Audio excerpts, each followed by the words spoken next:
আসসালামু আলাইকুম। SA news আইডেক্সকে আপনাদের সবাইকে স্বাগত জানাচ্ছি। আমি শাহেদা আলী।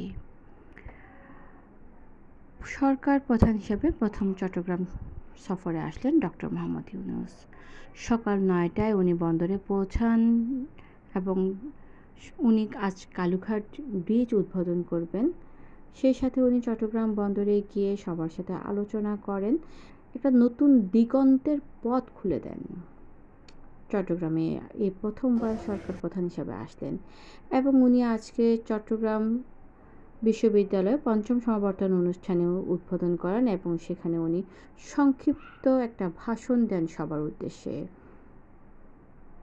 আমরা দেখতে পাচ্ছি ডক্টর মোহাম্মদ ইউনূস সমাবর্তন অনুষ্ঠানে চট্টগ্রাম বিশ্ববিদ্যালয়ে উপস্থিত আছেন এবং তাকে স্মারক প্রেরণ করা হয়। অনেক কাহিনী শুনলাম তারা কেউ নিজের নাম পর্যন্ত বলতে পারে না। আমাদের সমাজ এমন, মহিলাকে তার নাম শেখার জানারও সুযোগ করে দেয় না। ছোটবেলায় অমুকের মেয়ে, বিয়ে হলে অমুকের বউ,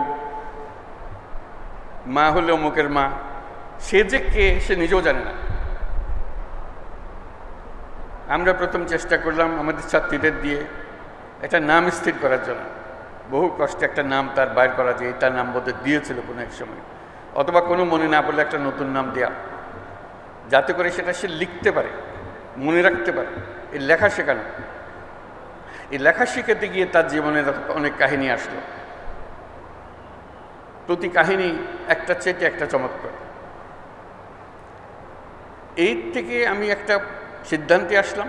আমরা এখানে আরও দেখতে পাচ্ছি ডক্টর মোহাম্মদ ইউনূস প্রথমবারের মতো অনেক দিন পর তার নিজ গ্রাম হাটাজারিতে যান এবং আত্মীয় স্বজন, এলাকার মানুষ, হাটাজারির মানুষ তাকে অভ্যর্থনা জানায়। তাদের সবার সাথে উনি দেখা করেন এবং কোলাকুলি করেন।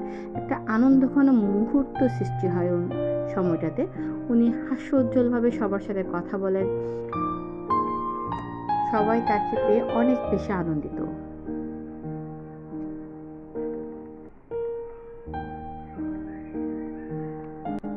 ডক্টর মোহাম্মদ ইউনূস সরকার প্রধান হিসেবে সরকার প্রধান গ্রহণ করার পর